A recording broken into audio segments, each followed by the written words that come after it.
আসসালামু আলাইকুম। স্ন্যাপচ্যাট সম্পর্কে আমরা কতটুকু জানি? আসলে কি স্ন্যাপচ্যাট ভালো? উত্তর হলো না, স্ন্যাপচ্যাট মোটেও ভালো না। আপনার ছবি সুন্দর হয় বলে কি আপনি মনে করতেছেন স্ন্যাপচ্যাট ভালো? না। তবে শুনুন এর খারাপ দিকটা। আপনি স্ন্যাপচ্যাটে ছবি তোলেন, সেই ছবিগুলো যাই কই, সেভ হয় কই, তাদের একটা প্রোফাইলে। তারা স্ন্যাপচ্যাট থেকে আপনার একটা প্রোফাইল তৈরি করে। আপনার স্ন্যাপচ্যাটে একটা ছবি যদি 1 মাস 2 মাস 3 মাস রাখেন, তারপর দেখবেন ওই ছবিটা নাই। কথা হলো ওই ছবিটা তাহলে গেল কই? ওই ছবিটা তারা কালেক্ট করে রেখে দিচ্ছে। ওই আপনার প্রোফাইল আপনি কি করতেছেন না করতেছেন স্ন্যাপচ্যাটের মাধ্যমে তারা ওইটাও জানতেছে।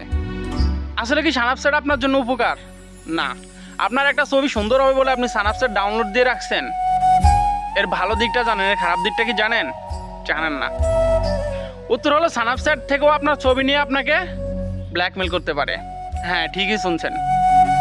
স্ন্যাপচ্যাট এমন একটা অ্যাপস যেখানে আপনার পার্সোনাল প্রোফাইল, আপনার পার্সোনাল সকল ছবি, আপনার পার্সোনাল ডিটেলস, আপনার পার্সোনাল ডাটা সব কিছু তারা কালেক্ট করে রাখে।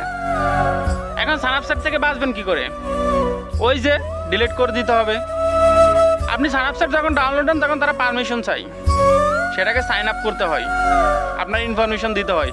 এর মানে আপনার সমস্ত ডাটা কালেকশন তারা নিয়ে যেতেছে। এখন আপনি স্ন্যাপচ্যাটে একটা ছবি সেভ করে রাখলেন, 1 মাস 2 মাস পরে সেই ছবিটা নাই, উধাও হয়ে গেল। সেটা কোথায় গেল? কারা নিল? কিভাবে গেল? আপনি কি ডিলিট করছেন? করেন নাই। তাহলে এটা নিল কে? ওই যে স্ন্যাপচ্যাট থেকে আপনার ছবিটা তারা কালেক্ট করে রেখে দিল, আপনার বায়োডাটা তারা কালেক্ট করে রেখে দিল। চাইলে এখন আপনাকে তারা পর্যালোচনা করতে পারেন, পর্যবেক্ষণ করতে পারেন, আপনি কোথায় আছেন তারা জানতেছে স্ন্যাপচ্যাটের মাধ্যমে। তাহলে এখন আমাদের উদ্দেশ্য কি করব, কিভাবে বাঁচবো এই সমস্ত ইন্টেলিজেন্ট অ্যাপস থেকে? এগুলো মোবাইলে রাখা যাবে না।